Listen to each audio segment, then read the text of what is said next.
down to race kit. They are here with a purpose, and I think sometimes as well it's as much of a psychological thing when you strip off like that and you come down to your race gear and show the number, show you're there in short sleeves and everything.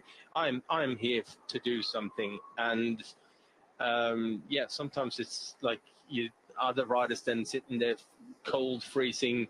They look over and they see these two in the shorts, down into their race kit. It's like, oh, I'm not sure about if I could do that. Go like I'd be cold and whatever. You're busy thinking about something else other than winning the bike race. Yeah, the nerves started with jangle a little bit as we see Romain Grégoire moving up on the outside to make sure he's in prime position. Doesn't want to miss anything that might be happening now. As a little bit of extra effort as well from Kevin Genietz trying to create something for the Groupama FDJ. We're inside 10 kilometers now to the conclusion of Flèche Wallonne 2025. Our three Norwegians still clear of the field. The penultimate climb beckoning. And what a brave effort it has been from these three riders from the early break who've been, well, they're absolutely soaked at this point, as indeed are all the riders still out there, but they're still full of fight, still full of intent, still full of purpose, still full of strength. And what a great, impressive display it indeed has been, as we're seeing others moving up on the outside. The Movistar squad have Davide Formolo among their number, and I did see him a little while ago. Could be Jorge Arcas, but Formolo was there just to try and assist Enric Mas.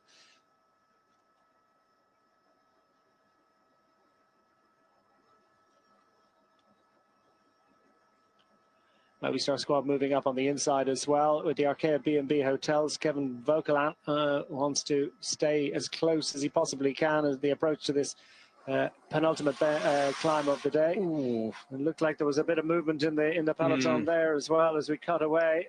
We can only hope and expect that they did manage to stay upright, but it looked as if it's starting to get aggressive now for the first time today, or at least the first time in a very visible sense for us as observers. You can see that the riders not giving each other much room in there, and that things are, well, we're at the business end of this race. That's obvious now. It is very obvious. Something going on down there. Yeah, one rider dropping back. Is that wilting power, or is that just some sort of mechanical issue? I'm sure it wasn't something to do with Remco Evenepoel. No, it's one of the Israel Premier Tech riders who's been inconvenienced by this one, George Bennett.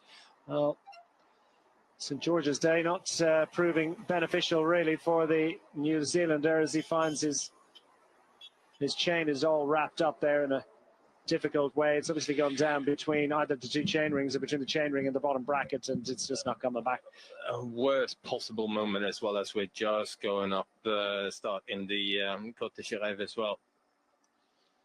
Well, the breakaway will start the Côte de Chérève on the front, and Tobias Foss has a little look around and awaits the arrival of his team leader after a brave resistance, but the break has finally been retained inside the final 10 kilometers and onto the penultimate climb of the day. Well done and chapeau to Diversnes Leknes and indeed to Tobias Foss, but it's the UAE Team Emirates squad. Großschartner now in command at the front and short of teammates. I think Mari van Sevenen did drop back as well for the Civil Quickstep squad, so it's just one-on-one really with Tadej Pogačar and Remco Evenepoel. Not with everyone else involved here, but just how many riders will still be involved, and the lack of teammates, how will this affect the way that this climb is played? Yeah, well, I think UAE Team Emirates are going to continue to set a strong tempo here now. Expecting them to maybe go a little bit harder even, but it clearly looks like it's down the back of what's left of the peloton. It's hard enough. Riders struggling to hold the pace, trying to save whatever energy they can, but still stay attached to this front part of the group. Also got Tish Benoot looking in good shape. Ben Tollett as well is hanging on in there. Plenty not hanging on down towards the back, and Jake Lula losing riders there. Plenty of other teams as well, finding that while it's just a bridge too far, two bridges in actual fact, two climbs, two tough climbs to conclude the day. And now Jan Christen is starting to send a pace into the legs of others. And how many are going to be able to answer this particular question? Ben Healy's starting to move up. Looks as if Davide Formolo is nicely positioned there. Clearly on a pretty good day, the Italian veteran. So he's trying to hang on in position for as long as he possibly can. Remco Evenepoel's nicely placed there as well, and playing this one very nicely indeed. Brandon McNulty available for Tadej Pogačar with Christen on the front. And everyone looking pretty tired now. Little Trek jersey's not so much in evidence, and Thibaut Nace, is he going to be able to make his way there. up? Yeah. He's there or thereabouts.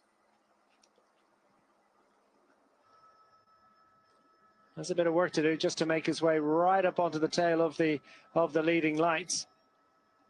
As Gregoire and friends from the Groupama FDJ squad start to become a little bit detached. Others starting to try and work their way up. Christian Scaroni, after his great start to the season, also within the first 20-odd riders.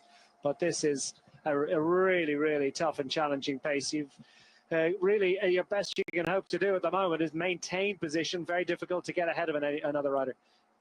Yeah, it definitely will be. You're just going to have to stay where you are and just hope that any gaps that may appear in front of you gets closed back down again.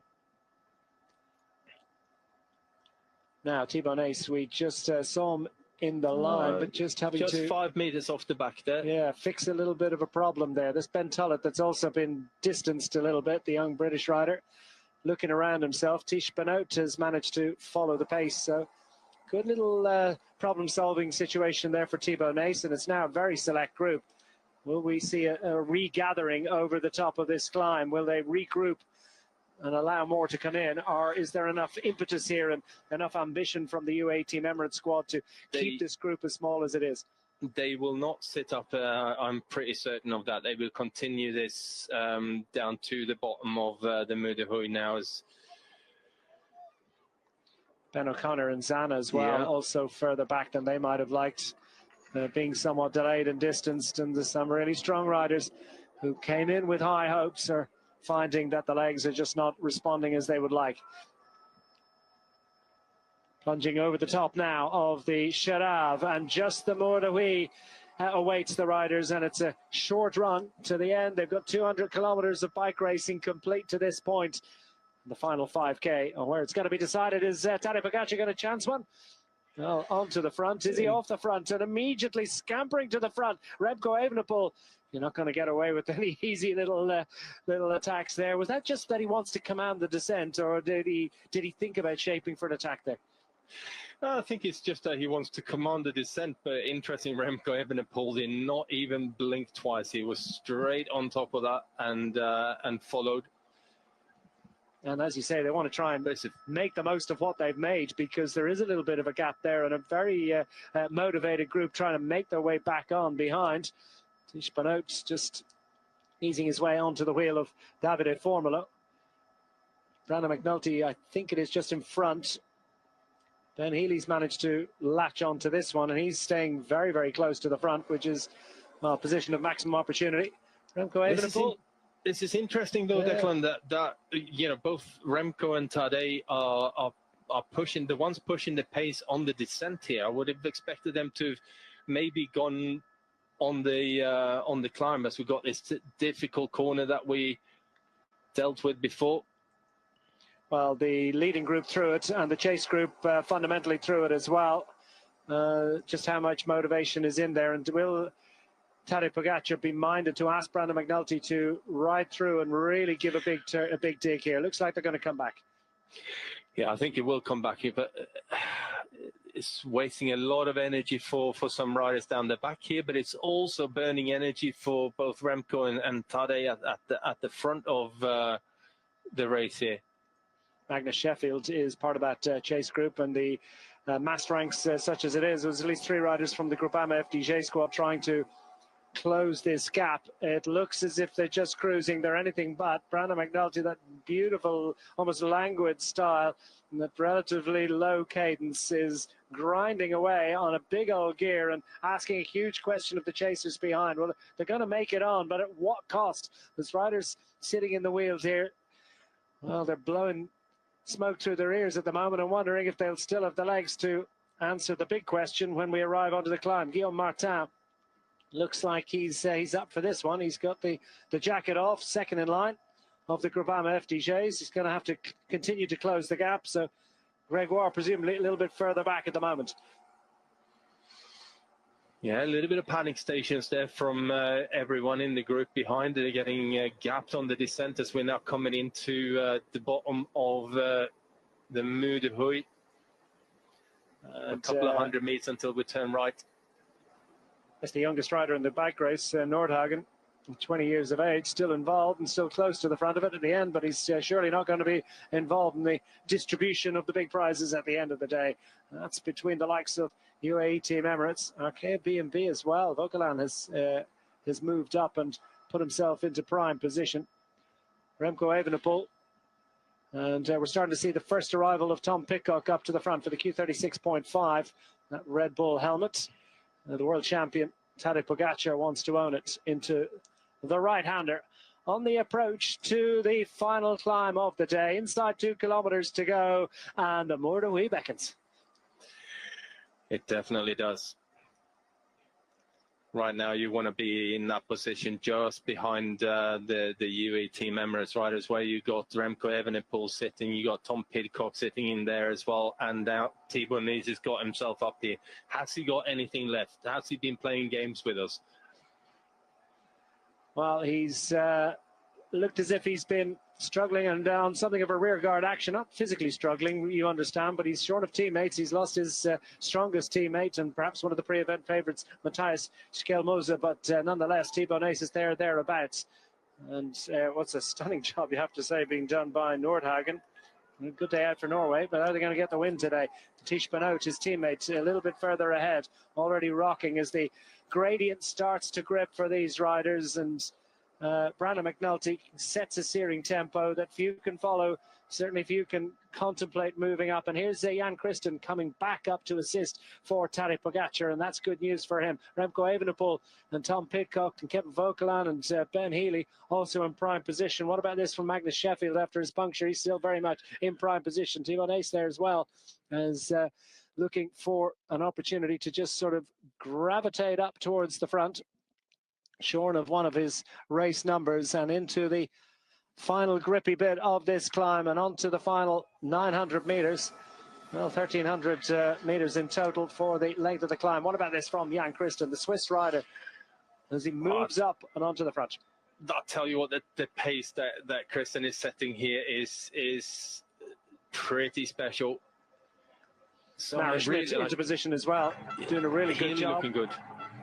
Ben Healy looks as if he's got some legs for something a little bit more than this. He's going to need more than this, because Tadej Pogačar is waiting to explode, as indeed is Remco Evenepoel. Vauquelin is there or thereabouts as well, and also a good time for Lenny Martinez to make an appearance up in front for the Bahrain Victoria squad.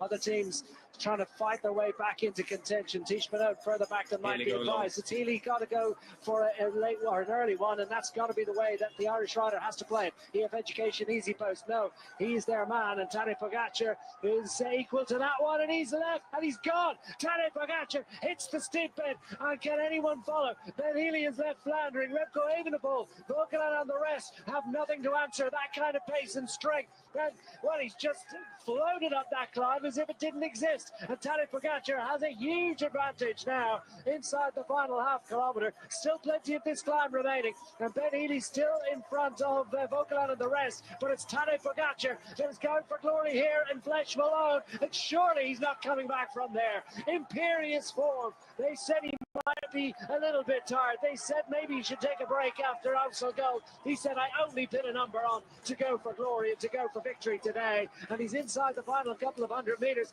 The road still rises and is still super demanding. Vauquelin second in line. Remco Evenepoel, well, no, he bows his head, and clearly it's in defeat today. He's not going to get the win. He and his team took it to the rest today, but it is the UAE Team Emirates squad and Tadej Pogačar, the world champion, that is going to get the glory today unless something remarkable happens. Wonderful response too from Kevin Vauquelin. He's on fine form. Second last year. Second, surely the best that he can hope for today, because he's easing up composing his victory celebration. He's done it again, 2 times in 3 years, and now Tadej Pogačar, another stunning podium success. This time it's victory in Flèche Wallonne 2025. Big response behind, and Wallonne is just going to hang on for a second. Pidcock coming with a late run to the podium. Martinez, Healy and the rest exhaustedly pile their way across the line. But what a show of strength that was from Tadej Pogačar. They'll be grinding their way up this climb. They were within seconds of him approaching the bottom of the climb. There'll be minutes down by the time some of them get to the top of this hill. That's how demanding Mordui is in Flèche Wallonne, and that's how impressive the performance of this man has been, because Tadej Pogačar has delivered once more, and Tom Pidcock knows almost best of the rest.